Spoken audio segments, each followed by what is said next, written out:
across the defence and spat in every one of our faces. Now, I mean, you don't mind somebody kicking you, but for someone to spit in your face, I mean, that's... Gemmell, fouled surely, referee with all clear. Then fullback Tommy Gemmell shot from 25 yards out. He didn't play by position, he didn't move by orders, and he never followed the lines drawn for him.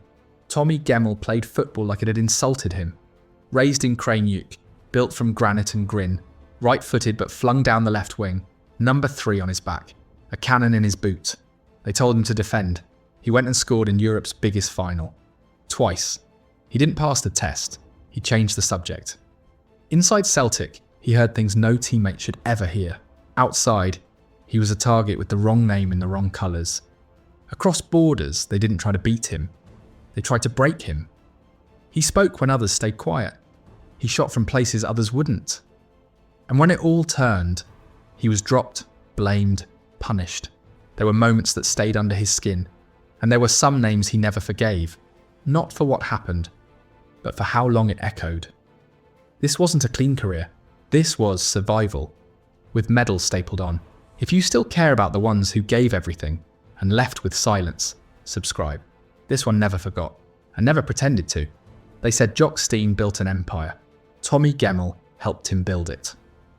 And still got locked out of the gates. At first it was glory. Medals, trophies, European nights. Steen put him in the team, let him run wild, told the world he was the best in Europe. But praise has a half-life, and promises run cold. One day it was Lisbon. The next, the reserves. Jock Steen lied to me almost every day for over 2 years. He was dropped 2 hours before a final. No warning, no explanation. Just silence. And another name on the number 3 peg. I walked into the dressing room expecting to play. Instead, I was handed 2 tickets for the game. He was told no one wanted him. Barcelona, Spurs, Leicester. All denied, delayed, erased. I'd asked for a move. He said, "I'll keep you informed." He never did. My dream move was Barcelona, and I never got the chance. What he got instead was distance, public dressing downs, isolation dressed as man management. He left Celtic without a send-off, without answers, without peace. I gave everything to that club and I didn't even get to say goodbye.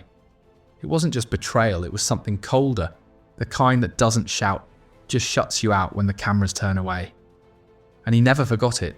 Some wounds don't bleed, they just stay warm behind the ribs.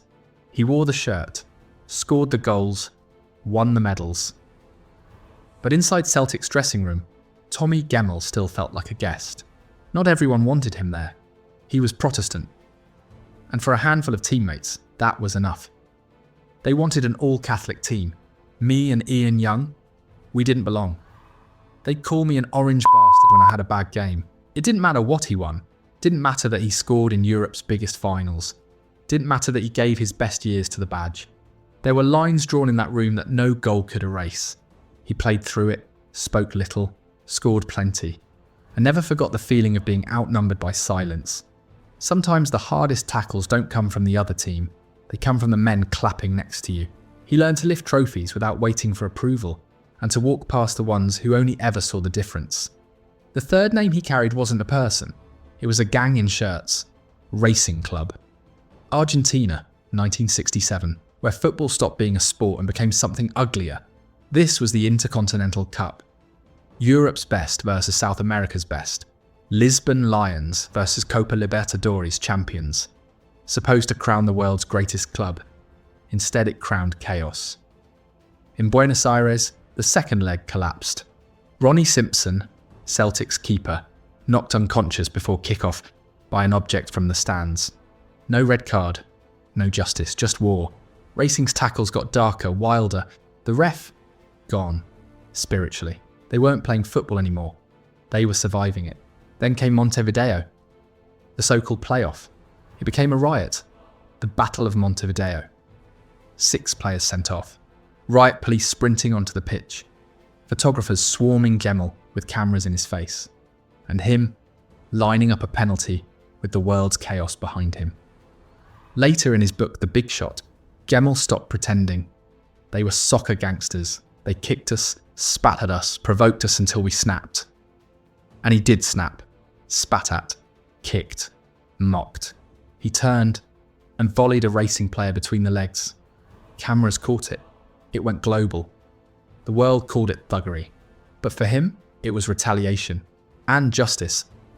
The headlines screamed, the suits punished. Fines from the board, shame in the press. Celtic lost the world champion crown. Steen lost global status. And Tommy Gemmell, he was branded the thug who lost control. But they never saw what pushed him there. They never lived that night. He never forgave Racing Club, not for beating Celtic, but for turning beauty into violence and making him the face of it. It was 1969, Scotland versus West Germany, a friendly on paper. But Tommy Gemmell never played for paper. Helmut Haller came in late. High. Studs. A challenge that belonged to bar fights, not Hampton Park. Gemmell fell. But what rose inside him wasn't pain, it was fury. No apology, no handshake, no booking. Just a smirk. And that was the moment. He stood, tracked Haller for minutes. Waited, watched, measured. And then he struck. A perfect, cold, left-footed demolition. Hip to thigh, bone to turf. No words, no hesitation. Just retribution. I waited for my moment, Gemmell later said. And when it came, I buried him. The press called it madness. The SFA threatened bans. Even Steen turned away. But Gemmell never flinched. He wasn't just avenging a foul. He was sending a message. You don't get to walk away from disrespect. Years later, they asked if he regretted it. He smiled. He knew why, and I knew why. That's enough. It followed him. In interviews, in books, in whispers behind his back. But he never backed down. Because some kicks aren't about football. They're about drawing a line in the dirt and daring anyone to cross it. Glasgow is never neutral. Not for him. Not ever. Tommy Gemmell was born Protestant, but his football life was written in Celtic green. That alone was enough to stir the crowds.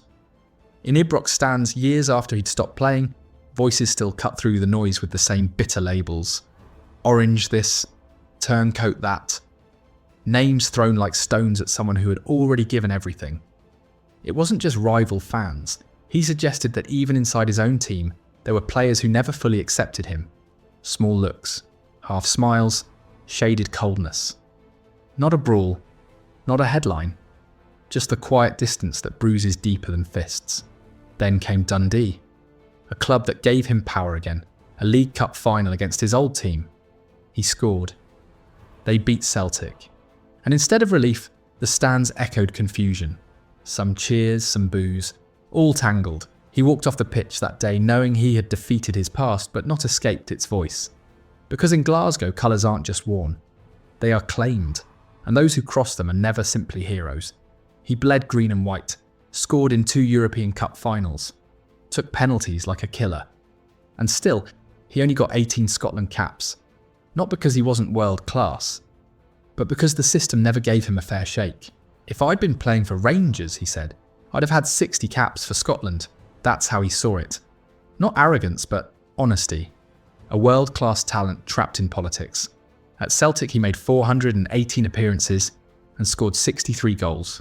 6 league titles, Scottish Cups, League Cups, European nights. All of it. World-class statistics for a man playing a position nobody understood. When the roar faded, football didn't chase him. He managed Dundee, then Albion Rovers, then work outside the game. A publican in Errol, a financial advisor, columns in the back pages. Real life, not glory. A generation before big money. He had a family, children from his first marriage, and Mary, his partner in later years, calling him the love of my life, even as age took voice and strength. The legs that thundered forward in Lisbon slowed before his spirit did, but he never complained. He just kept walking, a little slower, a little quieter, always forward. Tommy Gemmell was limping before the game began. Years of injuries, quiet surgeries, painkillers that stopped working. By the end, even walking was difficult, but the game never gave back what it took. He didn't retire a millionaire. He retired bruised, sidelined, and slowly forgotten. In 1994, when the trophies no longer paid the bills, he sold them. Every medal. From Lisbon to Hampton. From league titles to cups that changed history. They fetched £32,000. Not because they lacked value, but because the man who won them never played in a time where players got paid to remember.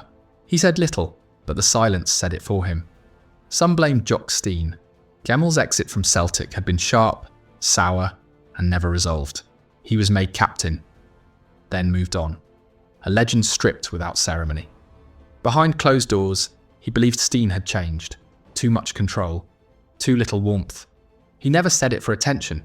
He said it because it burned. But not all stories end lost.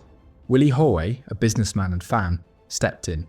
He bought the medals and gave them back, loaned them to Celtic Park where they live in Glasgow today. That's where his legacy sits now. Donated by a stranger, displayed by a club, earned by a man who had to sell them to survive. He walked into hospitals like he walked onto pitches, knowing the pain and facing it anyway.